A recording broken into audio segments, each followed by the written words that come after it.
This is Path with a Brush. Let's paint.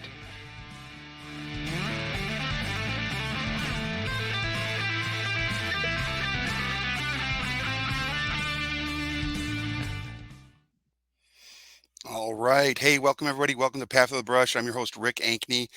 We're at the Thunderforge Studios here in Lansing, Michigan, and we have a really good, real special day today. Our guest is Kung Fu O Painter, or Devin, from Miniature Painting Noobs, a Facebook group. He's the founder of the group that is pretty large, and we're going to talk about what that takes to manage and uh, what kind of painting that the group is known for and what he is known for. So welcome, Kung Fu O Painter, or Devin. It's great to have you. It's a pleasure. Thank you. Yeah. So tell us a little bit about like this painting group that you founded a couple years ago. Well, it's Miniature Painting Noobs, and there's a network. We have a sculpting group, we have a terrain group.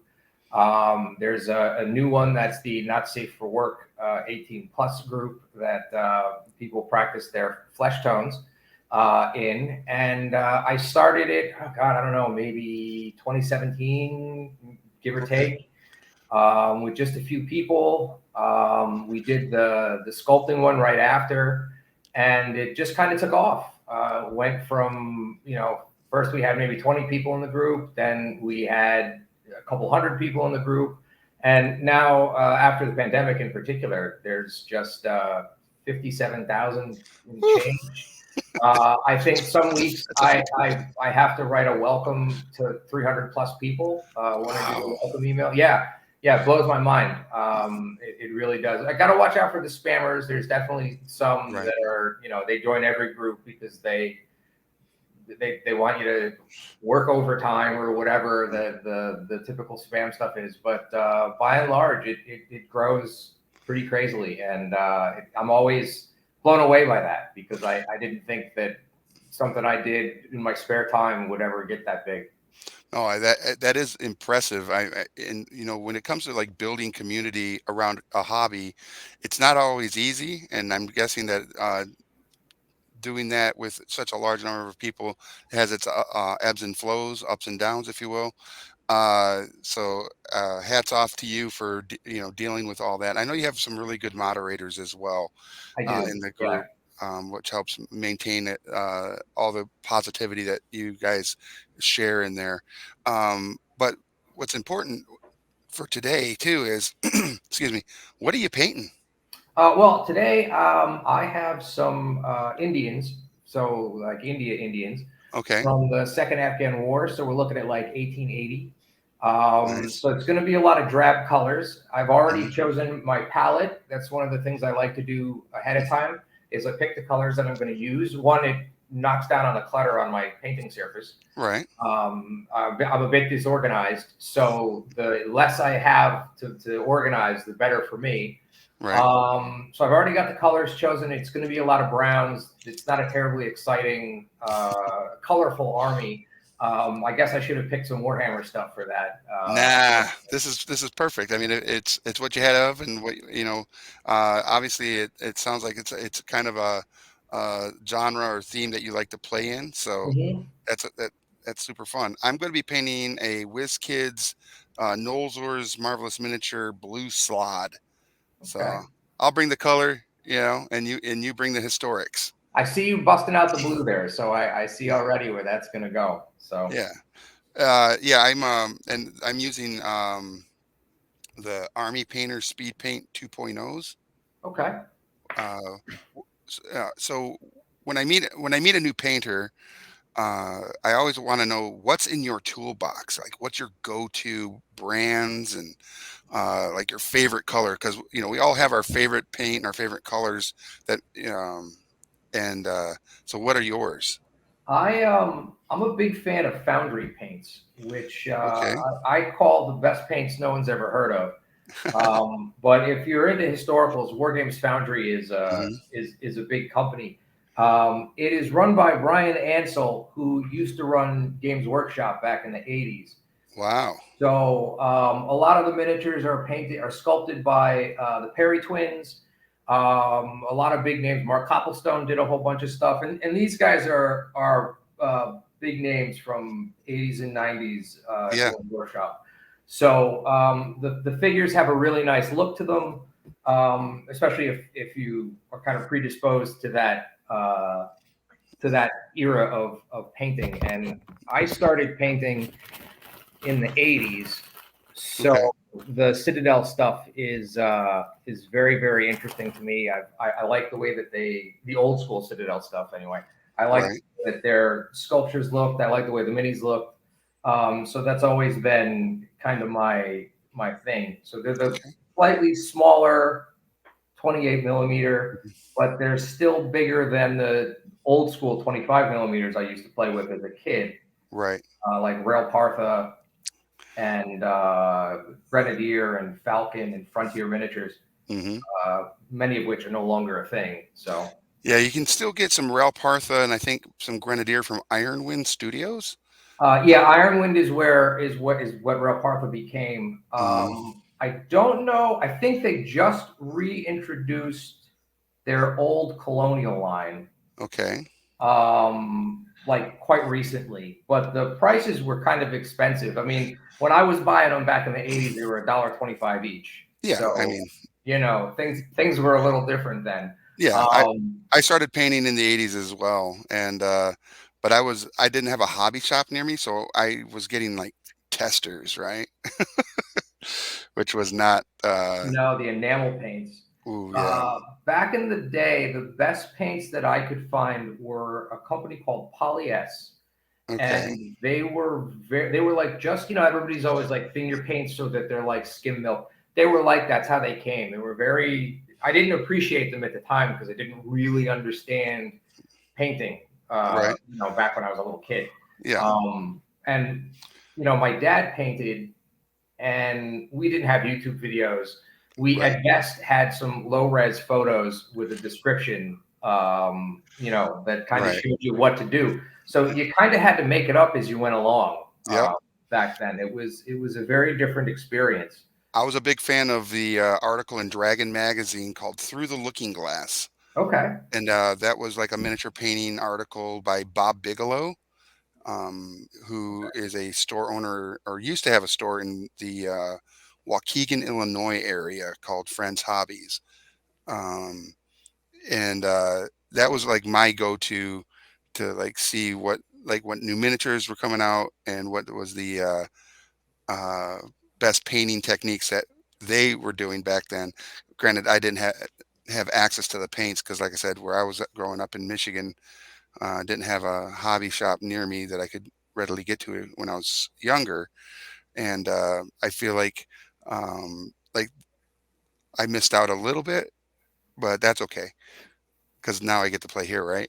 exactly. Well, I had the benefit that my dad was into it, and so Yeah, he was the financier. He went out, he bought the paints. They were his paints, and I right. got to use them. I got to secondhand his paints. Nice. So he was always out getting really good paints. Right. I mentioned earlier that I've been going to a convention called Historicon in PA Yeah. forever, and I maybe went the first time when I was like 9 or 10 years old, maybe a little older than that, Yeah. and we went every year. So I got to buy paints there. I got to see what people were doing. I got to play in all kinds of war games. Yeah. When I got older, I got to join a group in New York City called NIWA, and those guys, not only were they big in the hobby, but they Hmm. wrote war games rules. Games called Tactica, Okay.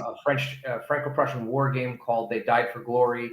So I got to play with the miniatures that were in those books with the guys that wrote those rules.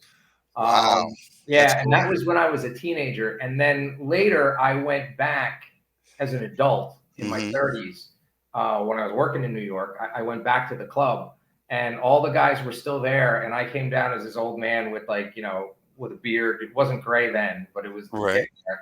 And they all said, "Oh my God, we feel so old." Um, so I felt bad. And now, my friends have kids that do this, and Right. and I'm the one that feels old. So Yeah. but this is what keeps us young at heart, right? Absolutely. It's Our playing hobbies. games. It's Yeah. playing games. I don't understand how some people get so crazy about it and take it so seriously. You're Hmm. pushing little toy soldiers around on a table and rolling dice. Yeah. How what are the stakes here? Pretty low. Yeah. Pretty low. Pretty low. So one of the Absolutely. things that I hear in the group a lot is I'm afraid to ruin the mini. And Oh, I don't think you can. I don't think that's a well, if you don't clean them properly, which I didn't do on this guy, you sure. can. But if you really can't. And I say, on a scale of 1 to 10, with 10 being death, what's the worst that can happen? Right? Nothing. Right. Nothing. Low stakes. Right. So So a buddy of mine goes to Historicon regularly. His name's Dave Taylor. okay. He's written some articles for War Games Illustrated, and he used to be a in-house painter for GW.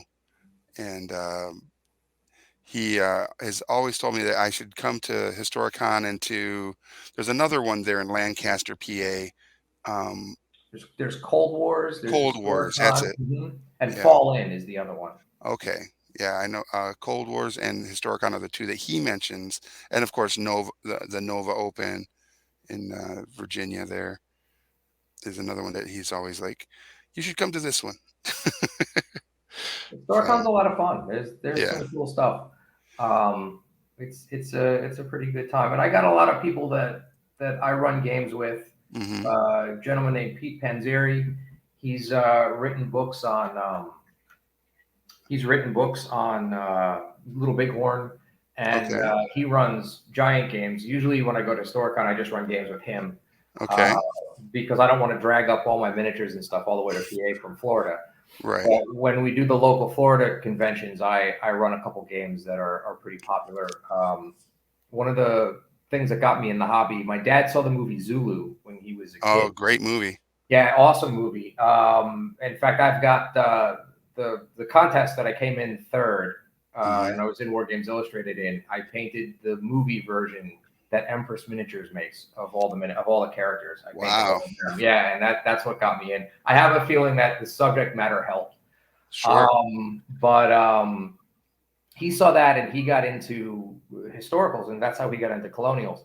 And Nice. then I saw the movie Gunga Din with Cary Grant and Victor McLaughlin and all that. And that's one of my favorite movies. And again, India is my favorite place to war game in. Okay. So that takes place in India. It's got the thugs from like Indiana Jones and the Temple of Doom. Right. It's got that they're the bad guys, and it's a 1930s black and white movie. It's an adventure movie. So the game that I always run at Huracan is my Gunga Din game, and Okay. people really seem to enjoy it, especially if they know the movie. They Right. really get a kick out of it. So I usually run that one a couple times during the con, and Nice. yeah, and it Mhm. gets a good following every time. So that paint that the line that you mentioned, I Mm-hmm. believe, what was it called again? Foundry, War Games Foundry. War Games Foundry. I believe Michigan Toy Soldier carries that. Because oddly, I have actually never heard of it. So The other group in the U.S. that carries them is Badger Games. Badger. Okay. Yeah, they've got them. What's cool about them is they come in triads. So when you get the color, you get three paint bottles. You get Oh, the shade, you get the actual color, and then you get a highlight. So you don't have to mix anything. It's already set up for you, and you can just sort of get painting. Like for instance, here I've got the musket one. I just got this. I haven't even opened one of them. And nice. you can see there's three, the A, B, and C, Nice. and so you can mix and match them too. Obviously, you like the one brown with the other one, Hmm. kind of throw them under. And they've got a lot of different sets. They aren't exactly cheap, which is the bummer part, Sure. but they're pretty good. I don't know. One of the big debates in the group is stopper bottles or regular paint pots, Sure. and most people do not like the regular paint pots. So Yeah. these may not be a popular choice with a lot of the group members. Because I know people really do like their dropper bottles. Right. I'm a fan of dropper bottles. Um, uh, and I know that some companies are making like dropper like attachments for pots. Okay. Uh, but I feel like those might be a little dangerous when you're tipping a little, and if it explodes, it's going to splatter all over the place. If like I've, if you don't seat it well or whatever. I've had that happen with the regular dropper bottles where I Oh like yeah, and it's splat like, oh well, that yeah, happened. it does happen. It's Yeah. happened twice on this show. All right.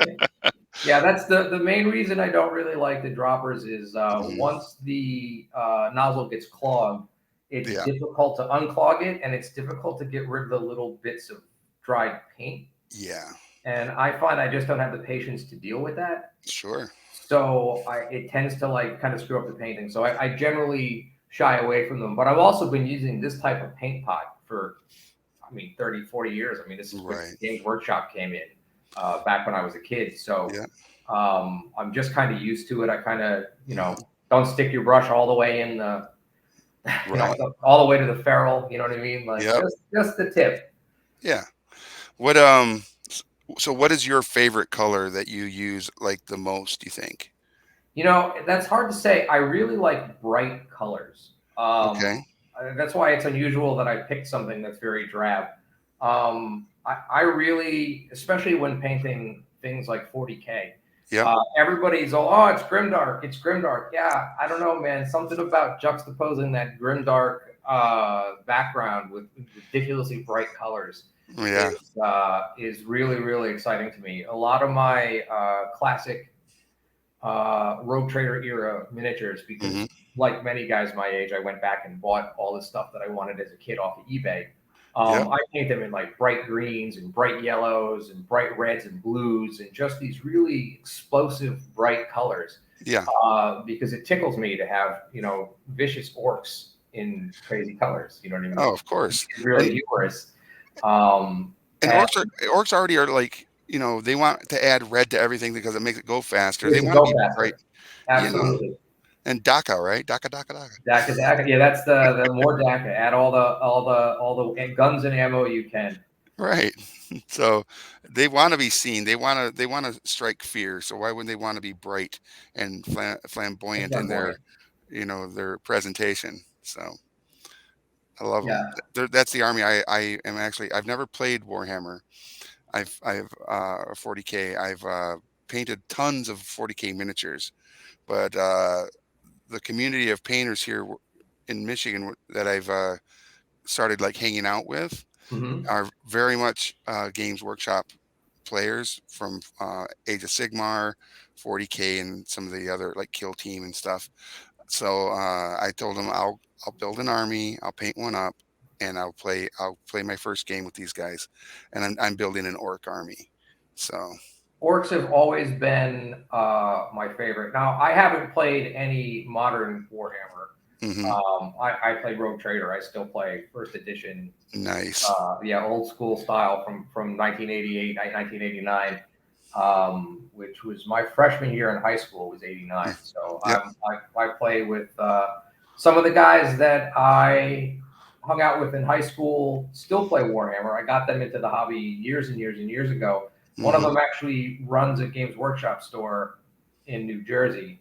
Nice. Yeah, yeah, it's like his dream job, and he's always like, "Thank you for getting me into this hobby. I got this great job, and I wouldn't have had it if it wasn't for you and your dad taking me to the conventions with you every year." And so it's pretty cool.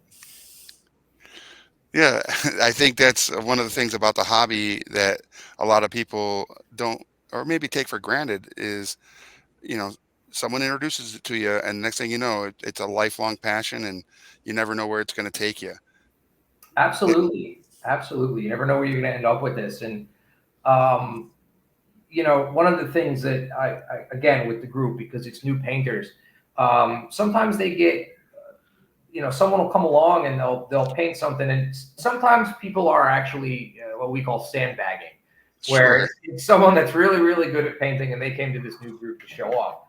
But I had to explain a few times that like I've had friends who had pre-existing art knowledge Yeah. and were really good at they knew how to draw, they knew how to paint, and they Yeah. already had that base to work off of. And I certainly didn't. Yeah, they Um, understood color theory before they needed to paint a miniature. Absolutely, and they like knew what to do, and like as soon as they painted stuff, it was heads and shoulders above anything I've been doing, and I've been painting for, I was 16 when I was introducing my friends to this in high school, so Yeah. I'd already been painting for 4 or 5 years, Yep. and so it took a little bit for me even to be like, well, I'm kind of jealous. There's so much better at this than me. But that's just sometimes that's how it is, and Oh yeah. I tell the people in the group all the time. Um, I play this game called disc golf. Yeah. I've only been playing it for a short period of time, but it's definitely an outdoor thing. Right. And I have two friends that I play with. One of whom is a very athletic guy. He is a power lifter. He does CrossFit, so he's really athletic. The other one is a big guy, also somewhat athletic, but he's really smart and methodical about things. And then Okay. for me, it's just an excuse to go walk around the park with my friends. You know what I mean? We all have very different backgrounds. And for a while, I was starting to have no fun because if I kept score against them, I was always last by a Okay. wide margin.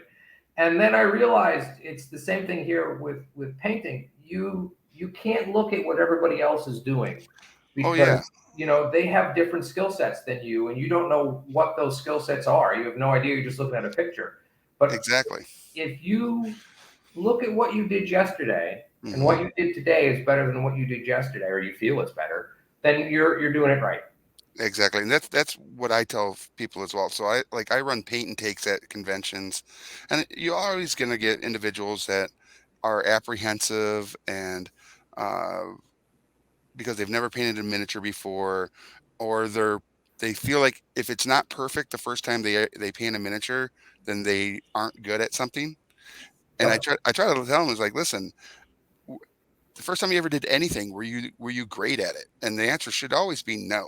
And and I tell them is like again, if you're going to paint a miniature, compare your 10th to your first, your 20th to your 10th, and you'll notice vast improvements. And if you want, you got to take classes if you want to get to a certain level of painting. Like I try to take some classes every once in a while at different shows I attend because I want to learn more about object source lighting, or I want to learn about wet blending, um, or Eric Swinson is doing a class, and I just want to like see if I can glean a portion of his talent. All right. Um, So, it's never perfect the first time out. And as long as you're having fun, uh, and for me, I tell people if it looks good at 3 feet away, you did a good job. So 'Cause- that's how I feel about it. And I talk to people too all the time. I said, there's two kinds of painting. There is you're painting game pieces, or you're Mhm. painting something that's going on a shelf.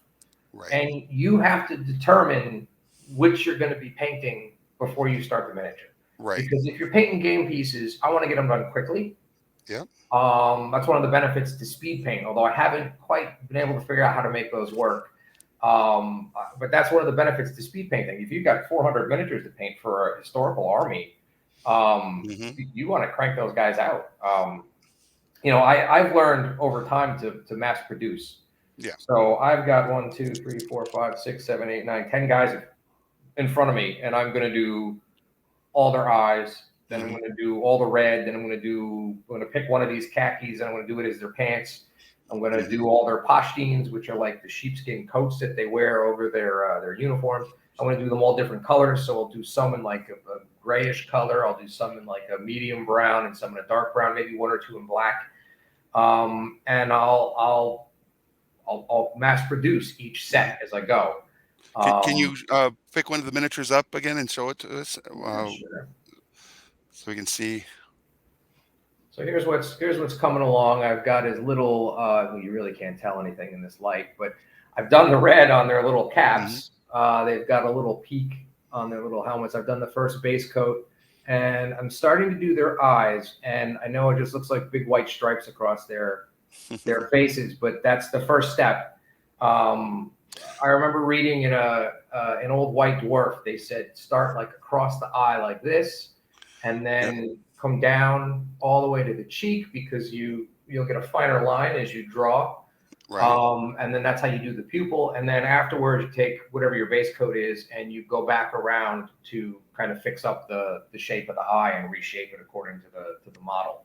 Yeah, But not everybody has done that. I saw in your group, in the Miniature Painting Noobs group on Facebook, that you had posted up that particular tutorial, Hmm. like imagery, where it showed 4 different zones of eye painting. Um, I think that was brilliant. I'm actually going to put it to test Okay. off camera one of these days, and then because that is like for me, I'm the guy that's going to make wonky eyes. So I always shade the eyes so it looks like they're like shadowed. Okay. Because again, at 3 feet away, you You know, can't really tell. yeah, you can't tell anyways. Yeah. But uh, I know that it's a skill set that if I want to improve as a painter, and if I want to enter any competitions, the face and the eyes are some of the first things a judge is going to look at. I have And people that don't paint and they see this stuff because I have some of these in my office at yeah, work and people come in like, oh my God, you did the eyes, and it's yeah, I did the eyes. Yeah. yeah, and they're not looking off in 2 different directions. Yeah, sometimes I still get what I call Bill the Cat eyes. If you're Yep, familiar with Bloom County, Bill the Cat had one big eye and one absolutely. small eye. I still occasionally end up with something similar to that. Um, Nice. that's hard to avoid, but again, you can always just start over. Yeah, absolutely. Just put a little bit more white back on it and go back to it. You can't really mess them up, which is the beauty of the hobby. Yeah. It's a happy little mistake that paint will take care of, and if you need to just strip the miniature, uh, I'm a big fan of simple green. Yeah, I try to tell people not to get in the habit of stripping their minis Yeah, because a lot of people don't know when it's time to say, okay, it's done, and just right. move on. Because sometimes that's usually the I'm afraid to mess this up crowd. Yeah, They're perfectionists and they want it to be perfect.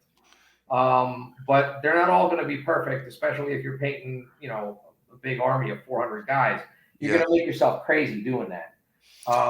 But I'm not opposed to buying miniatures on eBay and then stripping them so I can paint them myself. And that's where I absolutely. discovered Simple Green. So Yeah. Have you ever heard of the book Armies, Legions, and Hordes? I don't think so. Yeah, that's it's a like a book that it kind of teaches you how to get your mindset and prep yourself to paint multiple units in a army, legion, or horde situation. It's really good. It's a good fun book. The pictures in it are amazing, and because it sounds like that's something that you and probably a lot of people in your group do is these armies, legions, and hordes type situation. Yeah, and we also paint in a lot of different scales. So Yeah. honestly, if I could do my historical life over again, I Mm-hmm. would do them all in 15 millimeter. Woo. Well, I don't paint the eyes in 15 millimeter, Oh yeah. but only because to paint an army in 28 millimeter takes a year. Yeah. To paint an army in 15 millimeter takes a month. Right. So I just would have probably finished far more miniatures in my Mhm. lifetime. I have a very large pile of shame. Oh, Uh, I feel like that is a just a given in our hobby, right? oh yeah, absolutely. You have to, and you do it for 40 years. That pile of shame is epic. Yeah, Um, I've one of mine. Speaking of 15 millimeter, is the Warlord games came out during the pandemic. They came out with the Civil War boxes, starter box. I have one of mhm. those sitting there, and they sent me extra units, Okay. and I have this will be my first like Civil War or 15 millimeter model I've ever painted because I usually paint like like D&D esque models is Yeah, like my 28s and 32s. yeah, those are my go-tos. So, uh, but I've been challenged. I've been getting a lot of challenges lately to go outside my comfort zone. So, what do you find as far as with the group that you manage and that you founded? What are some of the challenges you find with the group in regards to the hobby? Like, um, are people do they ask a lot of questions that can't get answered? Is the community really good at like sharing knowledge? So yeah, I've got some people in the group that are really active and really enjoy helping out other people. So when there are questions that there are questions that get asked multiple times a day. What's a good airbrush? Sure. And there's a search function in the Facebook group. You could go and look that up. A million people have asked that already. At the Right. same time, I don't want to discourage conversation. It's engagement. So yeah, hey, maybe we've answered this question 1,000 times, but there's always someone ready to jump on board and say, this is the one that I use, and Right. this is what I like. Sometimes people ask questions that there really is no answer to, or Hmm. they don't know enough about the hobby to ask the right question. Right. So that comes up a lot where like, hey, I like this kind of game. What can I play? And you need to know a little bit more about what they like and what kind of things they're interested in order to answer some of those questions. I know that was a really vague answer, but they're Well, vague questions. yeah. I mean, when you have that many people in a group, there's going to be questions, obviously, that I think are going to be, there's no dumb question. I don't think there ever really is a dumb question because No, if they're being true and honest in regards to their seeking knowledge to the hobby, what they don't know, they don't know, right? absolutely. And one of the things I've noticed since I've been in the group is the answer to that question was they're super helpful, right? Hmm. And it'll come from everyone. It's not just the moderators. It's not just you. It's literally everybody in the group will rally up and give a good answer to questions that are looking for where someone's looking for an improvement or looking for what's the best. One of them recently I think had was a question about what's the best primer for a particular type of unit that they were working on. And I feel like there was a lot of like shout outs to like the Vallejo line for the because it was a military game system I think they were talking about, and they were looking for non-black, non-white um, primers so that they could probably get like a base coat closer to what they were trying to get I think they were asking at. about the Rust-Oleum camo paints or whatever. I think that's Yeah, the rattle can with the Rust-Oleum stuff. And I do remember that particular post, or at least that one. yeah. But yeah, they're really the group is vocal. Hmm. They will help each other. They will tell me I'm wrong. They let me know absolutely what it is that they want. And one of Right. the things that's really nice is not only do we have a good moderator group, the guys that help me run these groups are phenomenal guys. Um, and uh, but the community helps. Like Right. I've got it set up that if someone is being rude or it's really so that if someone's talking smack about the admin, we Sure. know. But Right. if you just type the word admin into a comment, it will alert us to let us know that we should go look at this. Okay.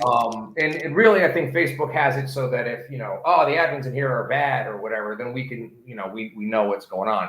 But Right. people really like that, and they will report people being obnoxious. They'll whenever, because I can't see every post. It's just Oh, impossible. There's so yeah. many. I've Um, seen where it looks like I think one time I was looking in it uh showed something like 300 new posts. I was like, "Oh my God." yep. So there's no way for me to check every post. It's just physically impossible. That would be Yeah. a full time job in and of itself. Right. So they'll tag stuff that's spam. I try to avoid memes. One of the things I say is I can go to any painting group and I can see those memes.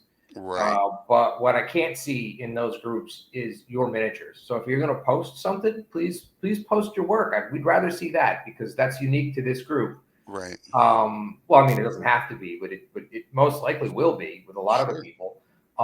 So Yeah. post your work rather than the dankest memes because the Right. dankest memes I'm gonna see on a million other places, and this is a place for them to post their work and Right. learn. And so I'm really big about that. I usually you post a meme in the comments. That's different, but we usually put this kibosh on that kind of stuff because Right. we want to see people's work and people know that. So whenever that stuff comes up, someone Hmm. usually reports it and we go check it out.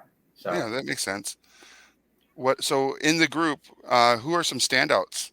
Who would you give some shout outs to? I know in the group there's no self-promotion for like follow this page, follow my channel, any of that stuff. But if you were to give some love and shout out to some of the group members, who are some members in your group that you're just like, these are rock stars? that's a tough one. That's a tough one. I just discovered that Facebook lets me pick people and say like thank you to, and it gives me suggestions for like my top people. Okay. One of the guys I see a lot is my buddy, and I say this because originally I think we butted heads, but it's a guy named Brent Snow, and he's really cool. He's been with the group for a really long time. He comments on almost every post, a lot of posts anyway. And Okay. he's usually got some really good stuff to say. He's usually like right. I mean, he's always friendly. And Right. he's usually got some great pointers for everybody. So he's one of the ones that's not on my admin team that I would say is a pretty good guy. Okay. But I can't say enough about my admin team themselves because those guys, they don't get anything from me for doing that. You know what I Hmm. mean? Like they're just people I recruited from the group, and then they're all over the world, and they're all just really stand up guys. That's awesome. Yeah, they're really really friendly. I think so. I mean, you know, I'm sure some of the members might not agree with me on that one. They may have butted heads with them a few times. Because, Right. like I said, we are big about the rules, and that I think is what's really allowed the community to flourish. Is that rule number one is don't be a dick. Like Right. you got to be nice to each other because if you're not, I will throw you out for that kind of thing, and I have sort of a zero tolerance for that Yeah. because there's the other second part of that is if you're going to tell someone to thin their paints, you have to explain to them why because it Okay. doesn't do any good to say thin your paints. Like Right. that's kind of a mean jerky thing to say if you can't explain to that person what the benefit in this particular situation to having thinner paints is. Right. So I kind of feel like that's important too. You have to be able to stand by what you say. Yeah, and if you're going to educate someone, educate them fully, not vaguely, right? Yep, absolutely. I feel like if you can articulate, because there's different reasons to have thinner paints. There's a Sure. million different reasons why you want to do it. Are you doing a glaze? Is the paint that you're using just the wrong kind of? Well, I should say the wrong kind of paint, but craft paint tends to be very thick. Yes. Tends to have it's for a different function. So you really want to make sure that you get something that kind of thins it out a little bit, that helps it flow a little bit easier. Um, Speaking of which, a lot of times I tell people that if you go to where the craft paints are in like a Michaels or a even at Walmart, Sure. you can find things like flow enhancer and glazing medium that is really inexpensive by volume because it's not Games Workshop Yep. or doesn't have that brand name attached to it. Hmm. So you're not paying extra Right. for that brand name. I remember years ago, Games Workshop sold aquarium plants, and they were Really? really expensive. And they only sold them for a short period of time. But aquarium plants, you go to the pet store and you can get them for nothing. And now you've Yeah. got really funky looking alien terrain. Yeah. Um, That's kind of funny that they would have sold that Games Workshop would have sold alien or aquarium plants. That must have been back in the day when they were trying to figure out who they were. it was in like the late '90s maybe. Yeah. So it was That's like funny. third edition Warhammer 40K, Mhm. sixth edition Warhammer maybe. So and it was only for a short period of time. It's also when they sold what I think was their best product, which was the 6x4 gaming mat. Okay. And that was excellent. It had like static grass on it. It was a really um, solid piece. It was really cool. I thought that was maybe one of their best ancillary products that they've sold. So Nice. Yeah, yeah, I wasn't really, like, aware of the brand in, like, the late '90s. Um, I was, uh I was in the military at the time and, okay, doing all that kinda stuff. So, the, I get out a lot of my friends are former, like, GW employees, uh, and they have these, like, crazy stories of things that GW tried, just to see if it would, if it would take as a product. yeah, get some traction. Yeah. Yeah, and that's a new one for me to hear about the aquarium bits, and, but it makes absolute sense. Oh yeah, I mean, if you can sell it and people were using it, I remember I went to in New York City. I went to a pet shop and I bought some aquarium plants, and the guy Mm. said, "What kind of fish do you have?" And I said, I don't have a fish tank." And he goes, "Oh, do you paint toy soldiers?" And I said, "Yeah, how'd you know?" He goes, "You're not the only guy that's come in here and done this." Oh, that is So brilliant. yeah, I thought that was pretty cool. And my one of my friends ran a games workshop in New York City, and there Okay. was a guy there who just bought the models and sat in the store and kick bashed giant because he was an orc player and he Right. kick bashed giant tanks. And he had one tank that the store manager said that's probably about $10,000 worth of models right there. And Wow. yeah, and I'm like, man, what does he do? What kind of job Right? does he have, man? Like, I want to be able to drop 10 grand in miniatures in a year just to kit bash a model. That's great. Jesus. So yeah, so there's some guys out there that they have the money to put into this hobby, and it's Yeah. definitely not a cheap hobby. No. With the historical guys, you see a lot of that. Guys that are Mhm. my dad's age, well, a little younger than my dad now, but Right. they were in their 50s, and so that's not my age, but they were in their 50s and 60s back when I was a teenager, and they, had other people paint their miniatures for them, and they could afford Mhm. that, and they had, thousands of miniatures that were all like expertly level painted, and they would run games at the convention with these minis, and it was just like the coolest thing. Yeah, when you walk in, that's one of the things I find impressive is when you walk into a convention and you see someone that has their army laid out, right? And it's all in formation or rank and file, and they're all painted in sync and or even accurate to the era for the Napoleonics and the historicals, right?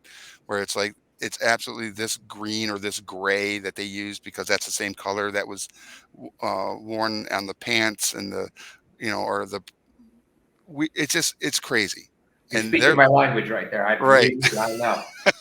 But when you see it, it's super impressive, right? Because it's not just about the toy soldiers being on the table. It's that individual took the time uh, and the energy to do the artwork that is supposed to be there, uh, and if it looks good, they got talent or they paid someone who had talent. Regardless, a lot of time and effort went into making those models look that pretty, and it can be breathtaking, especially if it's something that you aren't normally familiar with. Um, I took my eldest son to the Michigan GT when I first moved here, and he had never been to an event like that. And he walked in, and he was just like, his eyes were just like, "What is this?" Right? All these Warhammer armies on their display boards for judging, and he's just going around with his camera taking pictures and being like, he's like, "I don't think I could ever paint like this." And I go, "Oh, you could, but it's going to take time, right?" And because the whole thing, like we said earlier, your first models aren't going to look like these, and I think there was like a Golden Demon Award winner there that year that had a setup, and I was just like, it's nuts. And but to see his face kind of just shine to it was really fun. That's probably my dad could probably tell you a similar story about taking me to my first convention because Right. I've been hooked ever since. And I remember there was a guy who's probably long dead by now, unfortunately, but he did an Alamo game Okay. that that was just amazing. And the Texans never win. There's no Hmm. way to win as the Texans. The Mexicans are pretty much just endless. When unit gets wiped out, it gets put. Once it's done, it gets put back on the board and keeps coming. Right. So the whole point was to see how long you could last compared to the other people at the convention. And he ran that thing multiple times every year at Historicon. And he was from Texas, and that was one of the first like really big games I ever played in. No, that's And super cool. yeah, I had to play in it every time we went. Like it was always like, "Yeah, Dad, we got to go get in the Alamo game."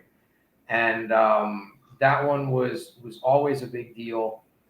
Um, as I said, anytime we can play Sword in the Flame, which was the colonial game my dad and I used to play, and he had a army of British redcoats, a bunch of Zulus, and Hmm.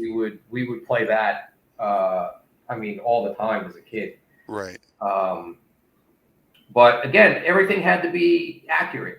Like when we painted our redcoats, we looked at what Hmm. color. Like when you do British redcoats, they have a facing on their cuffs and on their Okay. collars, and that can be depending on the era a bunch of different colors.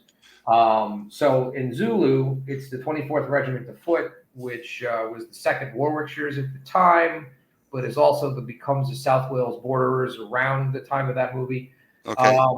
Their cuffs are green, and there's other units that fought in that war as well that had blue or yellow or whatever it happens to be. So you always want to make sure that your facing colors are correct.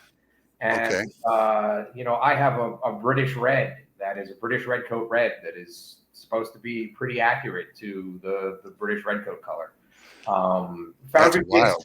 yeah, oh yeah, yeah. Foundry in particular is a historical company for the most part. Okay. They do historicals. So their color palettes are all based around like French chasseur green, uh, Mm. Napoleonic era colors. Okay.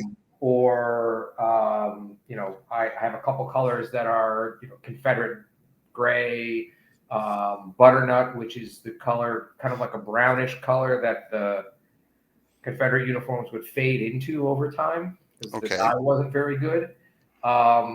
So they've got their color palette based around that rather than Games Workshop has Griffin Green or whatever. They're can't even think of any of them. Yeah.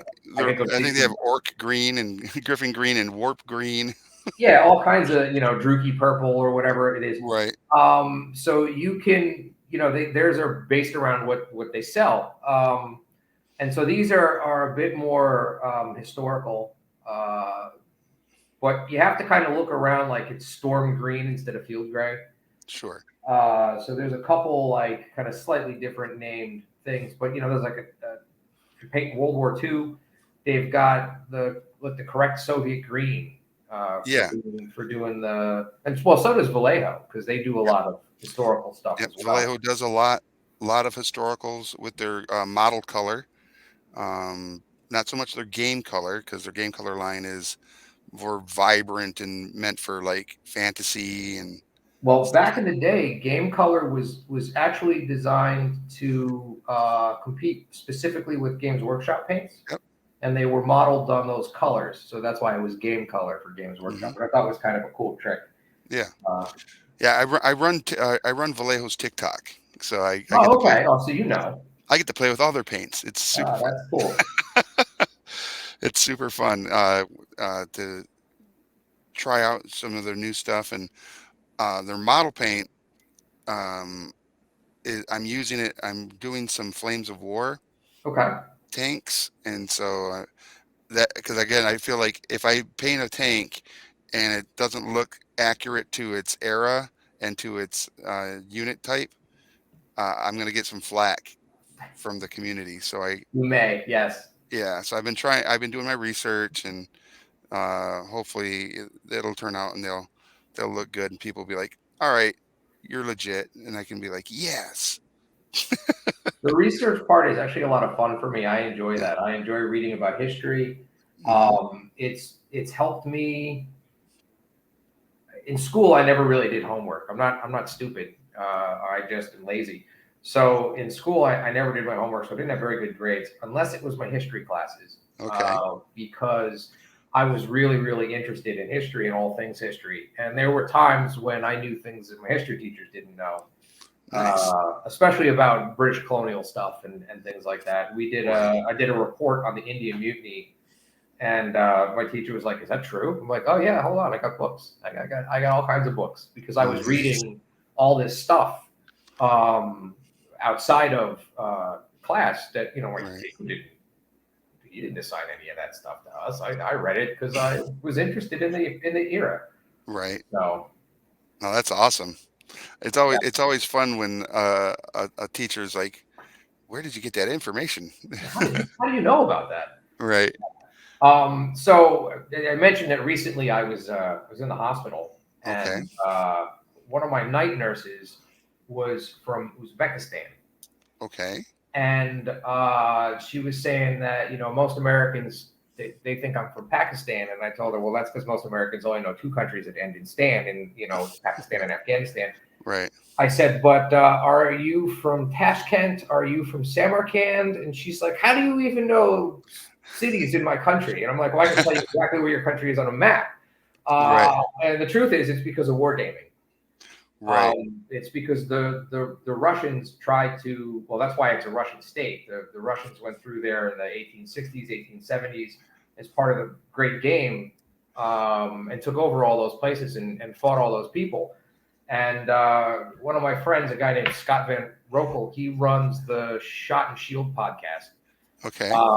He's got some really nice Russian colonial stuff from that era that he paints, and they're really really cool. So That has to be kind of impressive when you can say that to somebody, right? That, yep, I know all about your country because I play a tabletop game where I push little toys across the table. I don't mention that part. I don't mention it. I just let them think it's cool that I know. Yeah. But that's not the first time that that's happened. I had a friend from Ghana.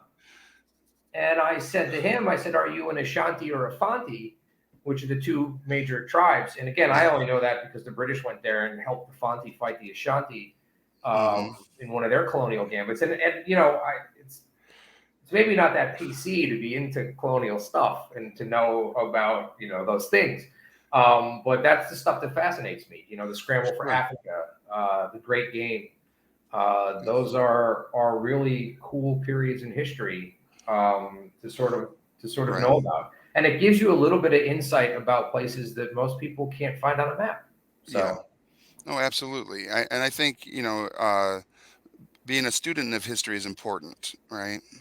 And if wargaming and miniature painting inspires someone, especially someone of a younger generation, to be like, what's this about? And they actually go and they read up on it, and they're like, wow, that was a very even if it was a tragic time in history, they're taking the time to educate themselves about it, and I think that's pretty impressive that our yeah, hobby can facilitate that.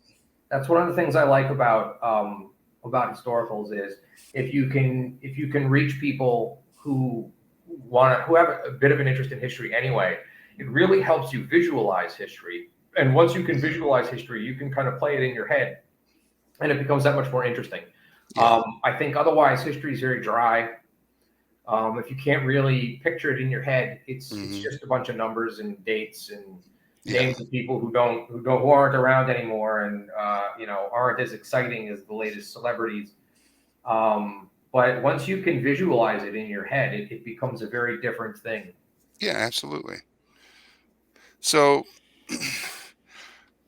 when you're done with the miniatures that you're painting now, I know that they won't get done during this show.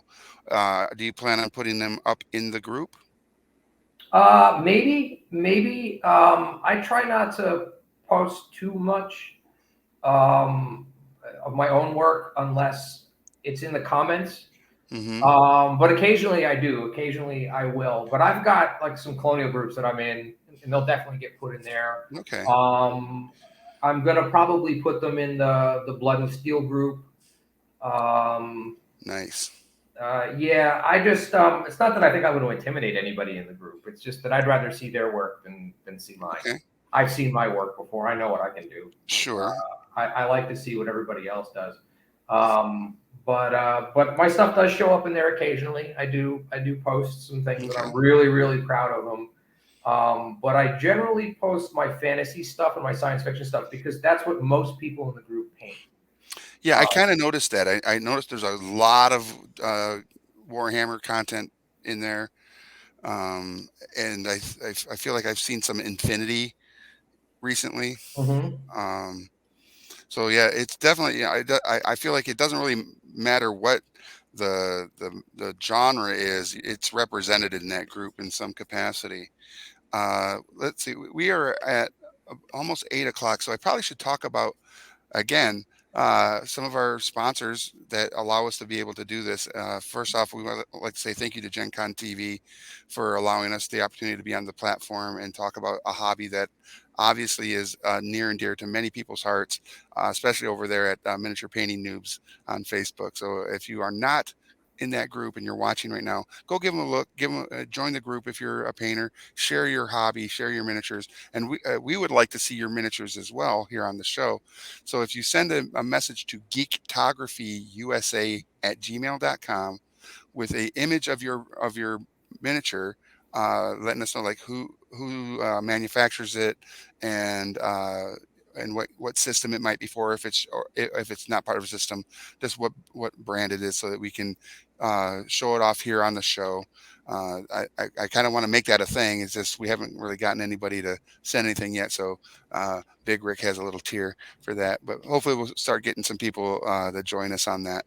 And then for Game Envy and uh, Army Painter and all the folks at Whiz Kids for, I just grabbed a miniature for today, but it's a Whiz Kids miniature. So we'll say thank you to them and everybody else out there that supports this weird travel that we're taking as we go down the path of the brush.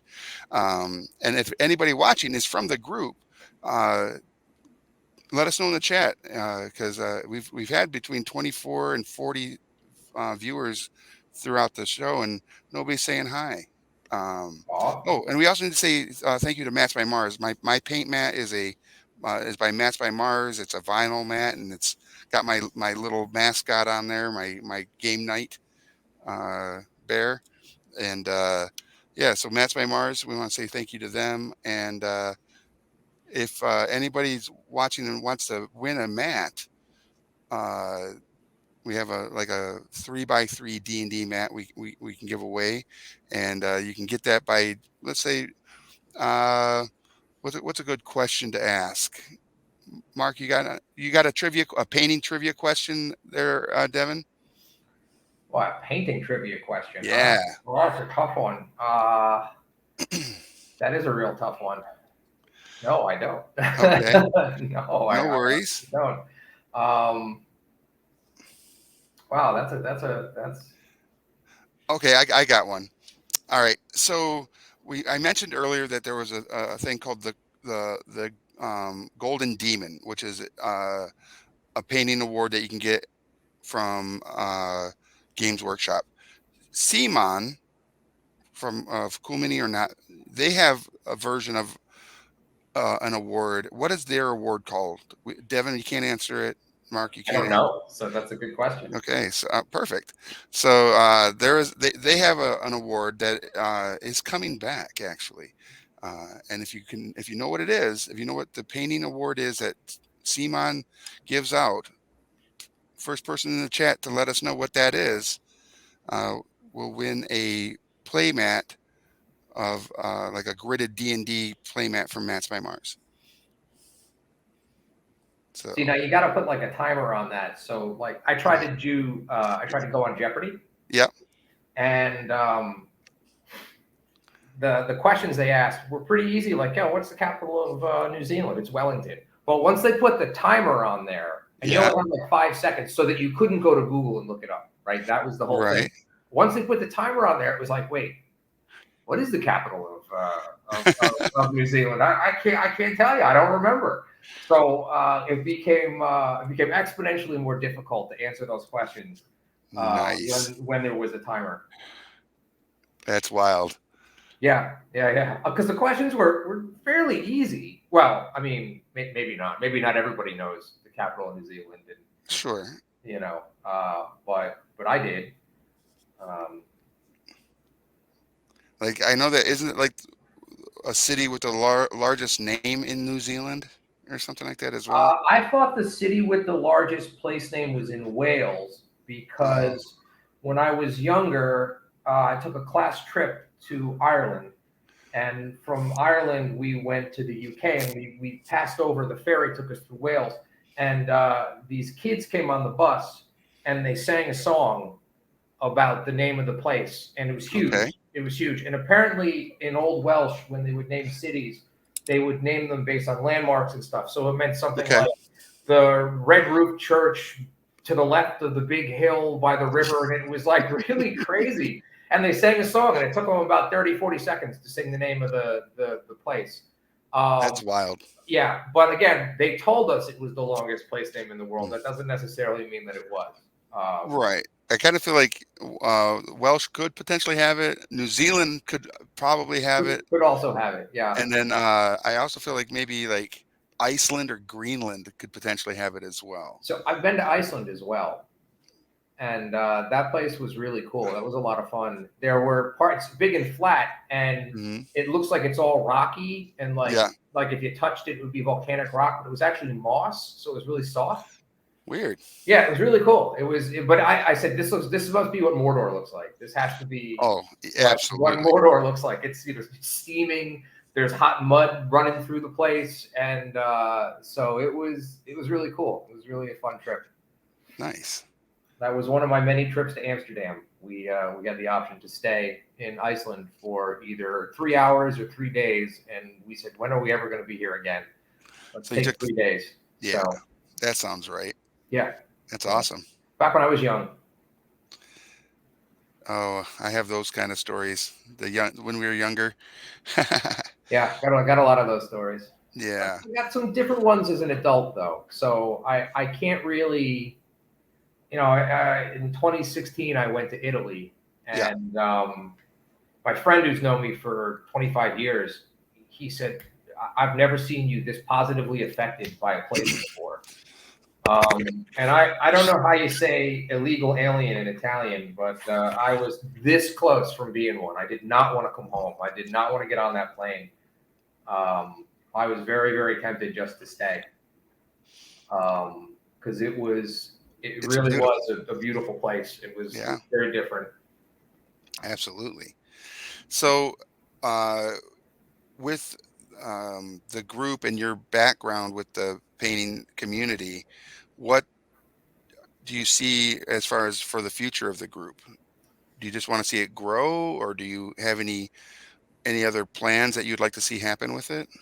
I would really like it to be the biggest group for painting on Facebook. I would like to knock the Reaper group and the heavier metal group out of the water, but I don't think that's going to happen.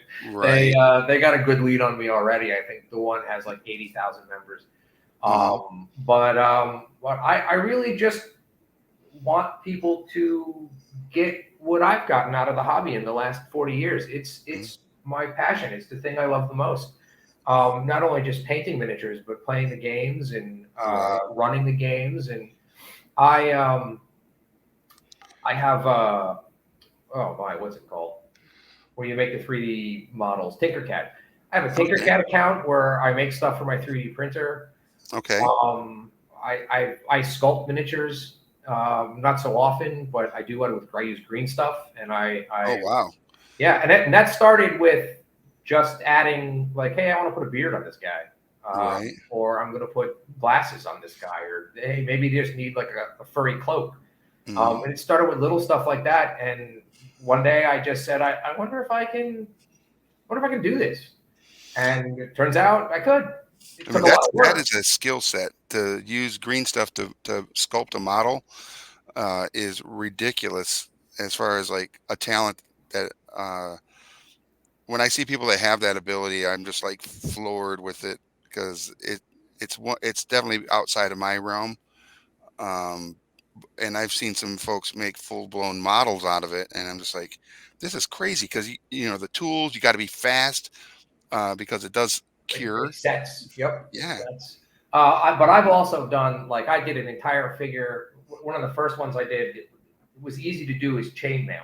So I Okay. started to like make a lot of guys in chainmail, but I learned, do the front or the back and let one Hmm. side cure before you go to the other side, because you're going to end up pushing your finger in chainmail you did on the back while you're doing the front. Right. And so there's like little lessons about, how to do it, in what order to do things, and do it a little at a time. Yeah. But I started doing, like I said, with basic conversions. But when I decided I was going to do it, Hmm. I just did heads, and I sculpted about 50 heads, just Wow. the heads, to figure out how to do faces. Because it Okay. really does, that's the part that people are going to look at. People are going to say, oh wow, look at that, man, that's coming along nice. Yeah. Thank Yeah, you. I like that. Oh yeah, he's cool. He's gonna look little creepy on the game table when he hits it. Oh, And I that's think the people are gonna fun go like, stuff. "What is that?" And I'll be like, "Death." Yes, death. Blue death. That's right. Yeah, he's looking good, man. Thank you. Yeah, he pops again at the distance in the camera. That Yeah. face really just pops. You can really see the detail. Yeah. I like the bright. That's really cool. Thank you. Oh, you're welcome, man. What's that? I said you're welcome. Yeah. That's a great piece. Oh yeah, Devin, please, if you could show your progress as well, Oh, that'd I be haven't great. gotten very far because I've done the red caps on 10 guys. Oh wow. So it's just these little bits. Oh, yeah, that's awesome. But I mean, I did 10 of them while we were So you've sitting done there. 10 of them. That Yeah. again, then that to me is super awesome because And again, you know, when you're doing a mass amount of miniatures compared to one, uh, steps. It takes steps. well, there's also three different reds on each one of those. Like I said, I Oh use the wow. triad colors, so there's three different reds slowly building up to become brighter and brighter and Hmm. brighter. What I will do in the group is I'll post some better pictures of these in some better lighting tomorrow when it's daylight. Nice. And I'll post some pictures so people who might be in the group who are seeing this can see what I did Yeah. a little bit better, because, like I said, most of my stuff is in storage. So I'm using the overhead kitchen light, which is yellow. It's not really Yeah. a daylight bulb. I used to sell electric, like industrial lighting. Uh-huh. So people always ask, what kind of light bulb should I get? And like I see them get the little goggles that have the tiny little LED, and I'm like, no, no, Yep. no, no, no, no. You really got to have good lighting in your room, and then you won't Yep. need those little lights. If Yeah. you've got a good light bulb set up in the room you're in, it'll light up everything like it's daylight. Um, It definitely will for sure. yeah, I have some of those goggles, but I only use them very rarely and only for like small detail work. And I don't use a light on it. I just use the the magnifiers. magnifiers. These Yeah. are these are 3.5s, and Okay. I use these for detail work. I don't Yeah. bother with the goggles. I mean, I get why people like them because they look cool. You know what I mean? Like I get Sure. why people want to buy them. And that's one of the things too I see in the group a lot of, where people want to drop a whole bunch of money. Yeah. And I'm like, well, make sure you like this first, because this is a very expensive hobby. And Right. if you buy all this stuff with the expectation, like you said, that you're going to knock it out of the park on your first mini, you may regret that. Right. You may regret that. People are like, what paint set should I get? I'm going to buy the whole $400 paint set. Well, maybe buy like some primary colors Yep. and some basic colors first, white, black, red, green, Yep. blue, some basic colors, and see how you like the hobby using just the basic stuff. And Hmm. then expand your tool set and everything as you get more into the hobby. Um, Absolutely. there are some things that you should have. A pin vise. You should definitely have a pin vise. That's a clutch piece of Hmm. kit. Um, you have the paint holder to hold guys. Yep.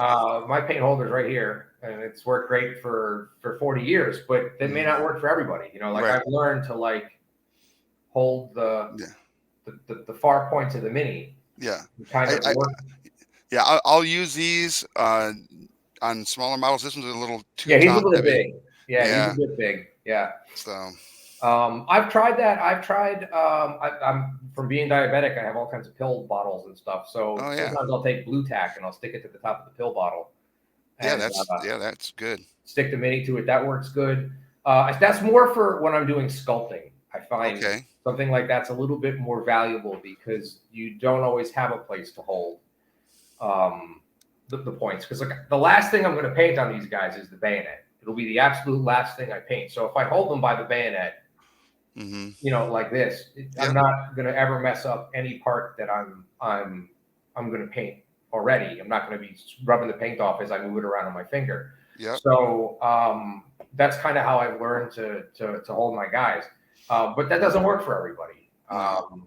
You know, What's some other things that you would recommend in a paint kit that Emery boards. I know that seems weird, really? but yeah, yeah. I'm a big fan of not spending extra money on hobby's expensive enough as it is, and I'd Yeah. rather spend the money on miniatures.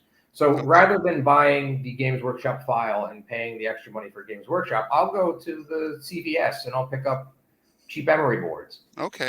because they do this, especially for plastic stuff. They do the same thing. You can sand down the model with the emery board if you get a light grit, Hmm. and they're you know tone depressor size. They're not very Yeah. big, and they work great. And they're disposable. So when you're done with them, you can just chuck them. Once they're done, and the cost on them is so much less expensive. Right. I recommend having a nail polish remover as well, but that's just acetone. If Hmm. you super glue your fingers together, It you can happens. very easily get your fingers unstuck. Yeah. As a kid, I had no patience, so I put the model together, and then I would immediately start to paint it before the glue was dry. And I Oh, can't tell you okay. how many brushes I've ruined doing that. That makes Um, sense.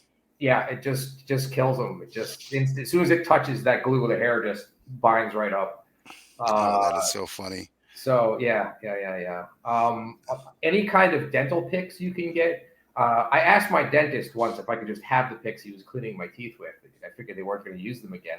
They looked like they were disposable, and he said Right. he could give them to me. But if you can get a set of dental picks, that's worth getting too because you can use them to clean stuff. They're also great if you want to try any kind of sculpting. Okay. Um, they're fantastic for that. Um, some good brushes, obviously. Yeah. So for some things, the tools are worth it. For I will pay extra money for a very good set of brushes. Okay. Um, I've been hearing lately that Winsor and Newton Series 7 isn't so hot anymore, but I've had the same ones for about 10 years. Okay. And I mean, 10 years of the same brushes. Yeah, that's crazy. Yeah, I mean, I paid probably $15 for them for each one, but I've had them for a really long time, Yeah. and I take really good care of them. I try not to leave them in the water, which is like the worst. Yes. That's my worst possible thing. And I do like that. I saw you have the rubber push out thing for your paint water. Yes. The my paint cup is just a collapsible cup. Mine is the bottom of a Coke bottle, Nice. just cut open. And my advice on that is don't use something that you would normally drink out of Oh, because everybody drinks their paint water.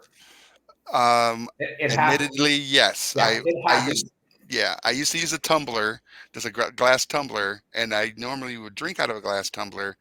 And yes, I have actually been distracted, and I just grabbed the one and I took a sip. And good thing it's non-toxic, right? Yes. At least they claim it to be non-toxic because, ooh, it was nasty. Yeah. So that's why I see people with mugs, and I'm like, man, you got guts, man. Right. But then I'll paint with my paints right on the edge of my painting table. Okay. And I've posted pictures. I said, does this make anybody else nervous? And they're all Oof. like, why are you doing that? Like you're just asking for it to be in your lap. But I've got really good reflexes. I've knocked them over, and I usually catch them Right. before they even tip. So I've never really had too many problems spilling paints as an adult, I should say. Right.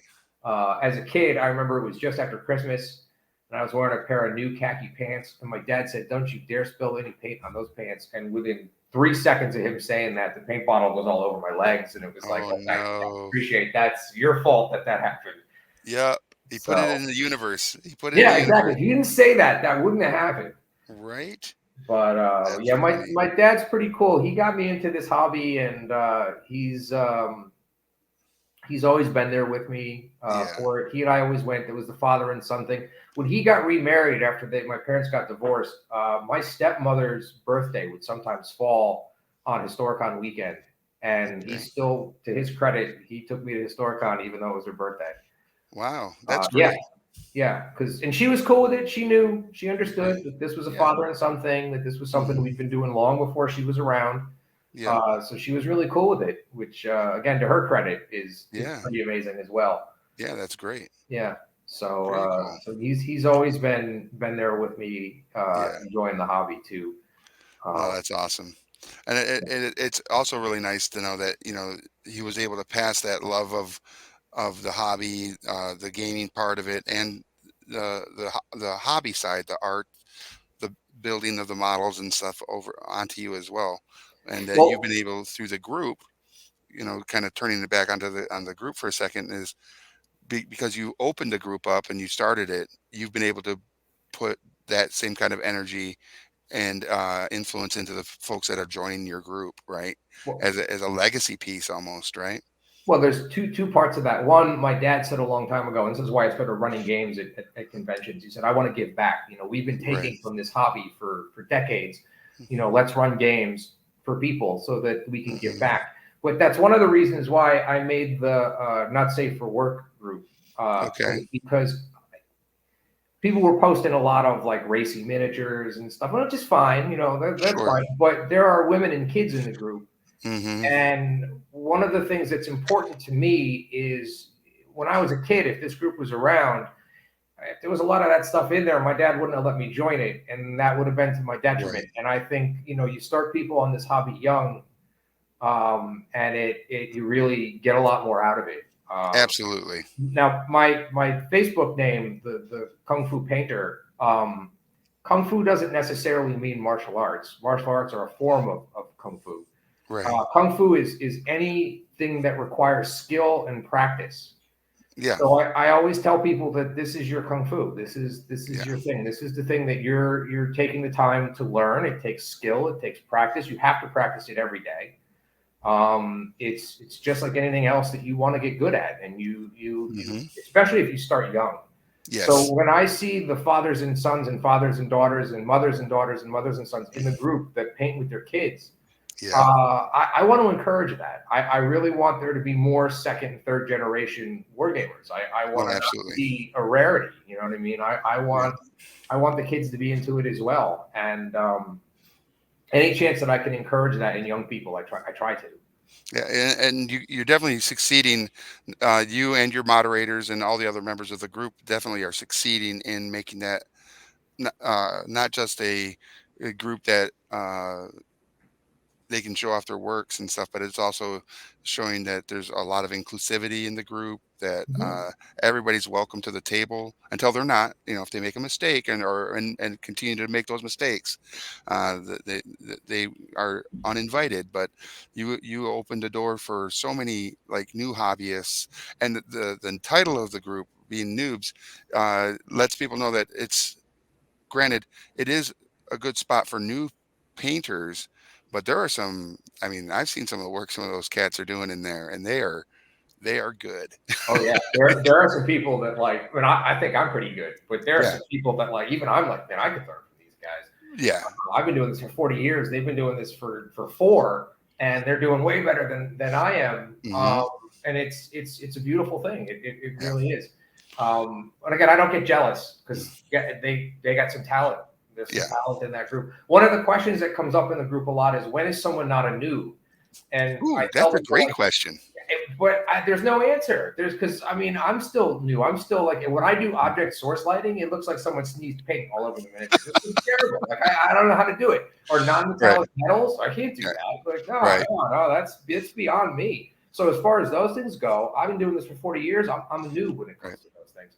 But absolutely, we don't hold graduations, and I'm not kicking anybody out. So right, you're welcome in the group for as long as you want. If you right, feel that you've aged out, you want to leave. I mean, we'd hate to see you go, but I right, totally understand if you feel like now I'm going to go to that heavy metal group and drop some stuff in there and get those guys to wow. right, So like I get it, but yeah, it's a right, hard question to answer because I don't think you ever cease being a noob at this kind of thing. I think there's always right, something new to learn. right.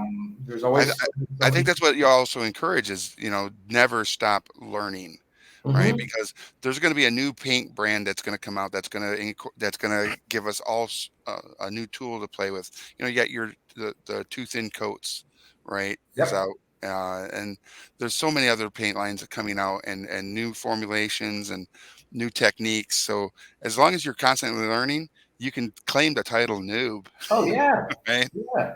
There's I there's I always claim it. something. I do. Like I said, with certain things, I just no idea. Like I just can't Hmm. make it work, and I wish I could. Non-metallic metal would be cool to figure out, but I think you really got to know like you got to be like an illustrator. I think if you already know how to draw that kind of Hmm. thing, being able to paint that kind of thing is much easier. I think so too. I've taken a couple classes on it, and I've also watched some YouTube stuff on it. And it's a skill set that I haven't yet mastered myself. Um, but I enjoy the attempts I've made, Hmm. and I probably should do a first model attempt, my 10th model, 20th, and kind of show the progression.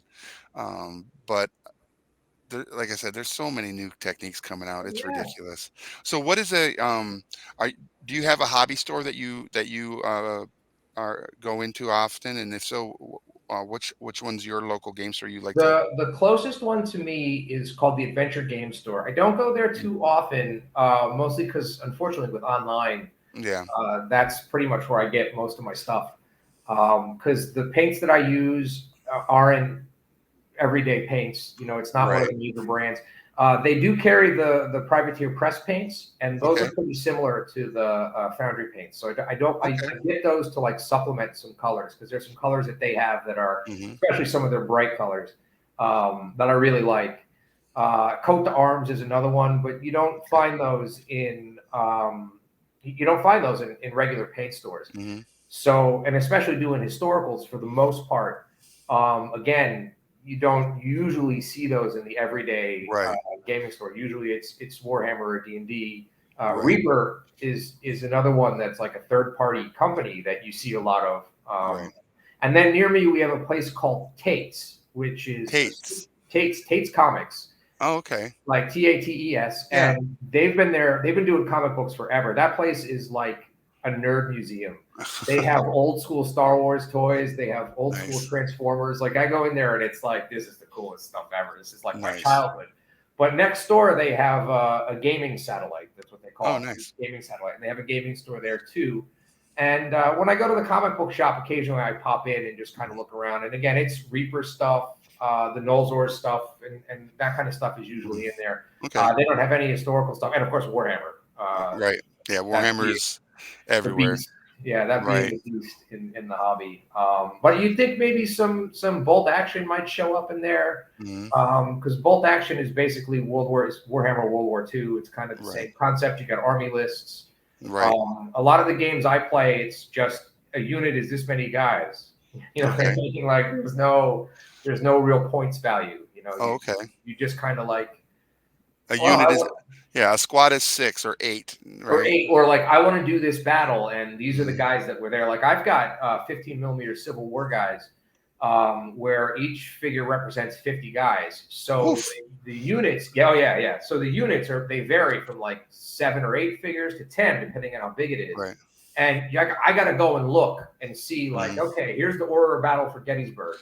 This regiment had 700 guys. 700 divided by 50 is, whatever, 14 Right. figures. So Yeah, that's how many 35. guys go on the stand. And that's how I make the battle. So they're not Wow. even. They're whatever they happen to have is what you're going to have, Right. or the scaled down representation of it. Yeah, that's Um, wild. yeah, so Mm. historicals are a different beast than like basic skirmish game. But I'm Right. also a big fan of like 7TV. I don't know if you're familiar with that, Crooked Dice. I am not. No. Oh, you gotta check them out. Okay. They've got a lot of figures that are not something. Like I've got a lot of not the 1980 Flash Gordon movie stuff. Okay. Like they've got Knight Rider. They've got. I mean, when you look through it, you. I mean, even things like The Prisoner. If you ever seen that TV show, they've got a guy Mm, that's oh, that's a great. That's a cool '60s mm, spy show. That one was really really okay. cool. Um, What a about big, like the A Team or oh yeah, yeah. Bionic Man, right? They've got a Bionic Man. As a matter of fact, they do. They have the Okay. $6 million man. But they've got a lot of stuff that's from like Doctor Who. In Oh, fact, neat. when Warlord Games got the Doctor Who rights, Yeah. they had to discontinue a bunch of the figures Oh, because the BBC was like, yeah, no, no, right. no. But once Warlord lost the rights to the game, those figures came back out. Okay. So yeah, check them out. It's Crooked Dice. Crooked Dice. Yeah, Okay. Crooked Dice, and the game is called 7TV, and there's some really Hey, cool stuff in there. nice. That's a lot of fun, that game. So in the chat, Danny from Sovereignty is saying hi. And so Excellent. as one of our sponsors, Sovereignty is a tabletop simulator uh, like program there you can go on and log on and get some board games. So for anybody watching, if you go to sovereignty.com, and it's spelled just like Danny in the chat, SOVRANTI, sovereignty.com, you can download it. And if you use the code TForge 2022, it'll get you a platinum 90-day platinum um, membership so that you can play those board games with all your friends all over the Very world. cool. It's super cool. So thank you to Sovereignty for that. Yeah, so there's when I first joined the group, I went through it through the miniature painting noobs group, because I think I'm in almost every painting group on Facebook at this point, and I wanted to go through to kind of see where the skill level was, right? Because I was like, when we were talking about earlier about what allows you to be a graduate of the title noob. And I realized for me, I didn't feel like there was any noobs that were posted in there. They were all like just phenomenal miniatures. Like, uh, I don't know if a lot of them are using airbrush or whatever for some of those bigger models, but because that's another skill set that I'm trying to learn, is how to do airbrush on like Yeah, dragons and stuff like that. So I don't know if noobs is the right title for a lot of those folks anymore, but I appreciate that they're all still learning and sharing their knowledge, obviously. And but I first when I joined it, I first felt like a novice, big time novice. And I've been painting since like 1986. yeah, me So too. Yeah, me too. I've been painting for a better part of 40 years, and yeah, some of the stuff I see in that group still blows my mind. Some of those yeah, people have some tremendous talent. yeah, And I know some of the people because I've seen them in the group for years, and I've seen like their first minis. And sometimes they'll be like, "Look, this is the first one I ever painted, and this is the one I painted, just the other day." And you can see the difference because some of the people that join, they do get intimidated. right. And there's always someone that comes along and says, "No, no, no, no, don't be intimidated. Look, it's Hmm. skill, it's practice, and a lot of these guys have been here for a long time, and Right. they were noobs once too, and so don't sweat it. And that's the best way to look at it is just Yeah. don't sweat it, just enjoy it, just have Yeah. fun. And when Yeah. you make those mistakes, that's how you learn. Absolutely. You And know? I've actually learned a few things in there, because I've never worked with pigment, Okay. just paint pigment that you have to mix, Hmm. right? And this was a while back. Someone had posted something up about they had used some of that, and I just recently got some uh, this past weekend at Origins Game Fair. Some pigment and medium to kind of do my own mix to kind of see how that technique works. And so I'll probably be painting, showing some of that off in the group as to like, Cool. here's, I'm trying this, and because again, that's where I'm going to be landing in as a noob for sure. Is it's a new process, a new technique, and once I post it up, I'm hoping that I'll get inundated with like, you, this is what you should be doing, or this is a cool technique that we've learned. Uh, I want to see, that in full effect. Oh, I'm sure. I'm sure you will. I'm sure because, like you said, the guys in the group are not afraid to come out Hmm. and tell you what's good and what's worked for them. They're really vocal. It's a Hmm. really active group, and that's one of the things I like about it. I don't have to really do much with it. Right. They do all the work. They really do. They do all the work themselves. I Yeah. just I just get to smile and Right. enjoy the atmosphere. So. So, uh, you've mentioned a few conventions in our Mhm. chat, from Historicon and Hurricane down in Florida. What's a do you have a Grail event that you would like to attend someday? No, because the big one for me is going to Historicon. Okay. I know it's not the biggest convention. It's not the most flashy convention, but it's the one that I've always enjoyed. It's the one Hmm. that I've always gone to, and it's the one that I really like giving back to. Like I said Okay. earlier, that's something that my father and I feel is really important, is to give back to the hobby that we've taken a lot from in our lifetime. Right. And going to that place and seeing the same people, and I've got Hmm. friends there. I've got friends that I got into the hobby and then haven't seen, and they're there still doing it, Right. and that, yeah, just blows my mind that, like, my cousin, I didn't see him for years, and all of a sudden he's painting miniatures too, and I'm like, when did you get into that? He's like, with you, and I'm like, I don't remember really playing games with you, but he That's saw me and awesome. my dad doing it, and he was a lot younger. He saw Right. me and my dad doing it, and he did it, and then I had a friend. She was part of my group. Hmm. She married a guy who went to the conventions, and he painted and played war games. And everybody said he was a lesser version of me, so I feel really bad. I probably should have. That's one of my regrets. But she Right. still goes to Historicon with her new husband, and they run games. That's amazing. Yeah, and it's Uh, like, you people got into this through me, and I haven't yeah. seen you in 20 years, and here you are. So it's really cool. Yeah. How beautiful is that, right? Mhm. Yeah. So again, so if you don't have a convention that's on your bucket list in that regard, how about a game system, or is there anything that's come out recently that you're like, ooh, I really want to get my hands on that and give it a shot? I really want to play a game of it. That's why I mentioned it before. I really want to play 7TV. I have the rules. I have miniatures for it, but Okay. my gaming group, I haven't gotten around to actually getting them to play it yet. There's some guys that want to, and we will. But what always ends up happening is, I buy the first edition of a game, and then it Yep. comes out with a second edition before I get to play it.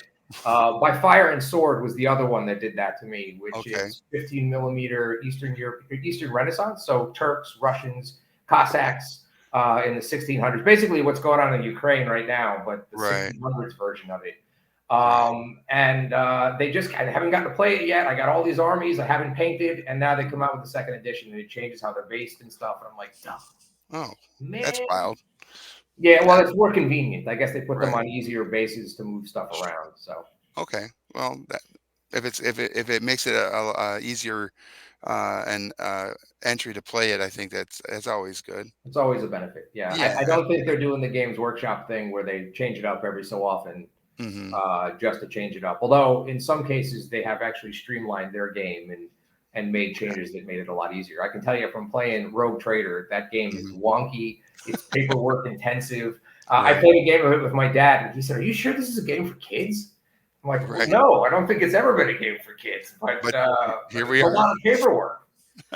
So, Well, I know some of my friends who are not into the hobby of painting miniatures or playing war games or even Dungeons and Dragons or any type of game. Whenever they see me setting up something and or playing, and they come down here to my studio or whatever, they're like, "This is literally homework. The game."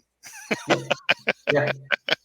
Well, it's even more so because, like, if you're doing historicals, you're doing all that research. So you're like, Right. it's like homework. It really is. I Yeah. got all these books on these weird, obscure wars, and like Right. all these books on uniforms. I got a whole shelf that's nothing but uniforms from different wars that have interested me, or I That's painted. wild. Yeah. So it So I is got like a literally special homework. The shelf. game. It Historical is. miniature gaming is homework the game at It is. another level. At a whole nother level. Yeah, absolutely. Yeah, absolutely. That is I awesome. like when non-hobbyists see it and appreciate it too. Like I Yeah. said, I have some of these at work, and Mhm. they come by my desk, and like I said, I'm not great. I'm not a golden demon winner, and I tell them there are people that blow me away, and they're like, I can't believe that. No, no, no. Right. Believe me, there are people out there that paint like, oh, just gobsmacks me.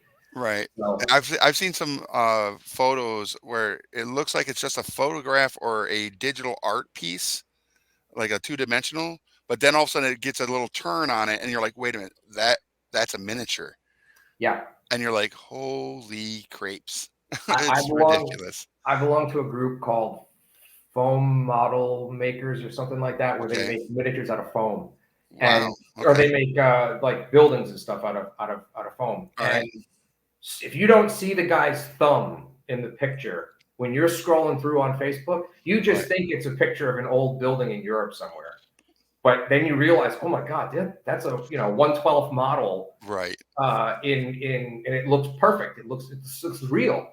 Mhm. And so some of the stuff that these guys do is photorealistic. It's just absolutely Yeah, amazing. it is ridiculous. I know like Mel Bowes, who's known as the Yeah, terrain the tutor. terrain tutor.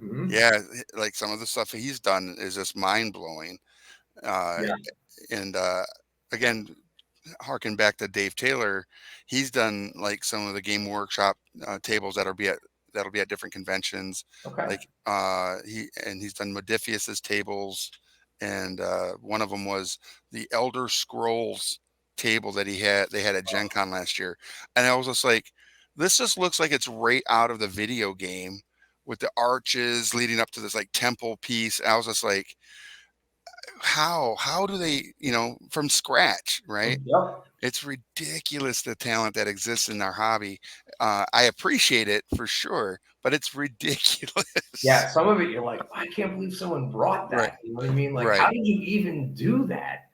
Yeah, Yeah, that foam modelers group I get stuff in there all the time, and I'm like, wow, man. Like, nice. I have a Proxon, I have the hot Mhm, wire cutter, I have all the mhm. tools to do because that's the problem with this hobby is it's addictive, and you see Right. one part of it, and you're like, I got to do that too. I'm going to Yeah. give it a shot. I got to build my own terrain. I got to sculpt my own miniatures. I got to give it a Have you shot. done that? Have you built some of your own terrain Oh for? yeah, oh yeah, yeah, Oh, yeah, yeah. I would love to see some photos of those. Okay, Yeah. yeah. So yeah, because that's another step I'm leaning into is the Army Painter has this Game Master box that shows you how to use the hot wire cutter and Mhm. all that stuff and it comes with some stuff to build like a terrain piece. And Cool. I'm gonna go through the tutorial on it and see if I can do it. But I've always felt like I don't have that where I can take the three-dimensional image in my head and translate it to a physical piece. But I'm gonna give it a shot, Yeah, and give it a try. yeah, I want to see what you've done, and obviously anybody else out there, and you know, Twitterverse and Twitchverse. If you are making, again, I just want to do a shout out real quick to the if you are painting miniatures and you're watching this show, we want to see your works in progress and your completed miniatures. So please send photos to geektographyusa@gmail.com so we can see them and then show them off here on the show so that all the community can see the awesome talent that exists in our hobby and are watching the show. So yeah, we just want to like give praise to everybody's awesome works.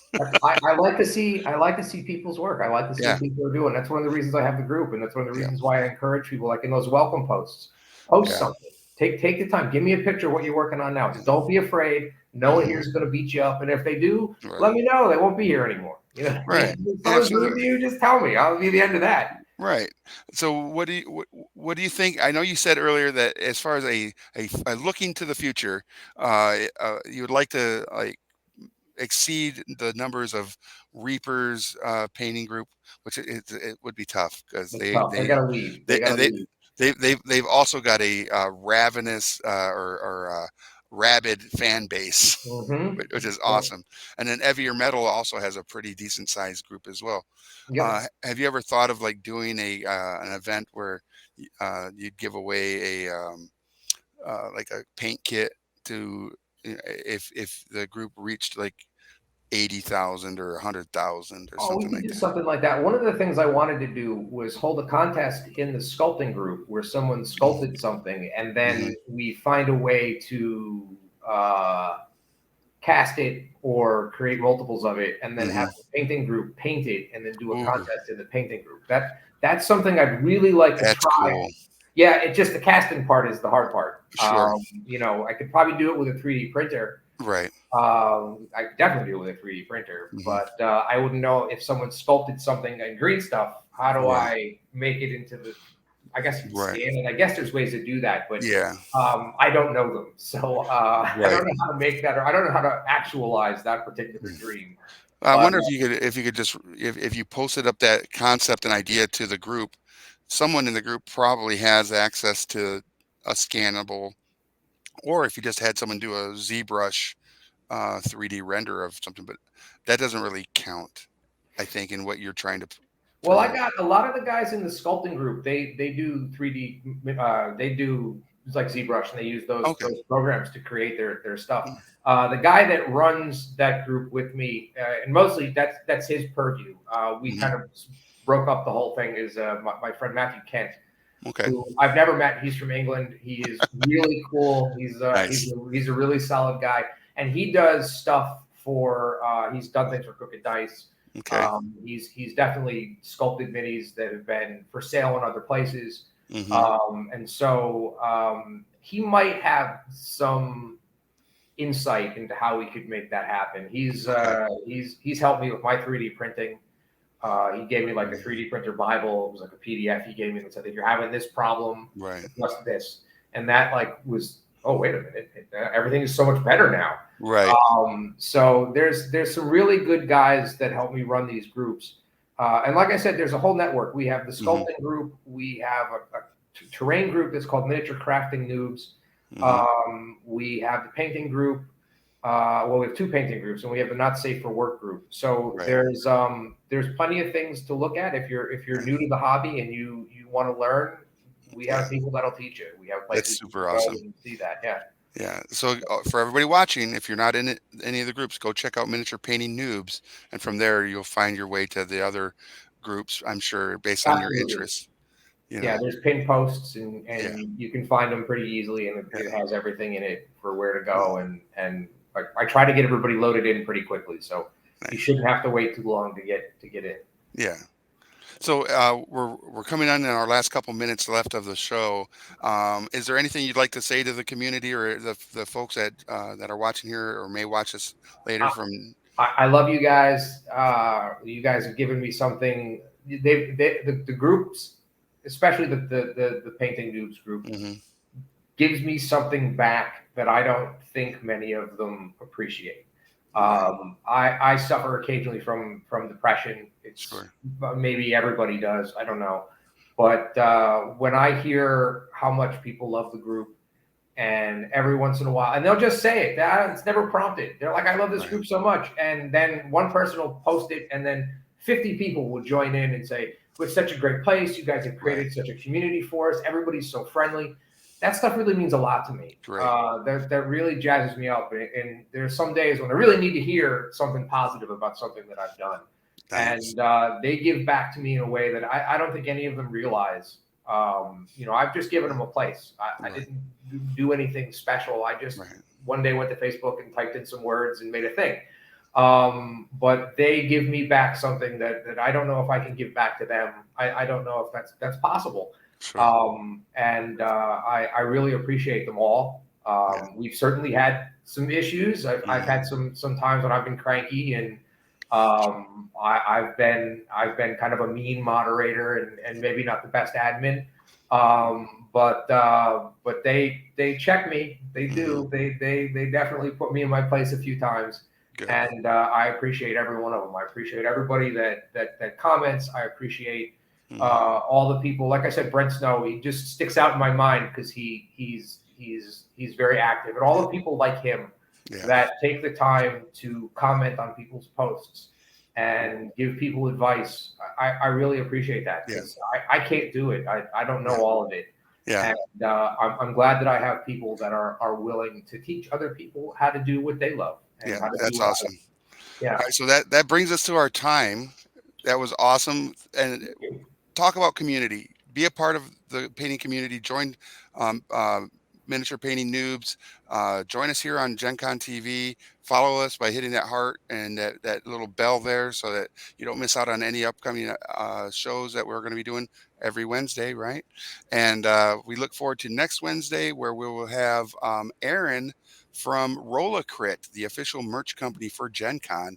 And we're going to probably be painting some miniatures from their Heroes of Barcadia game, which is pretty cool. So until next time, make sure you guys pick up a brush, put on the paint, and we'll see you at your friendly local game store.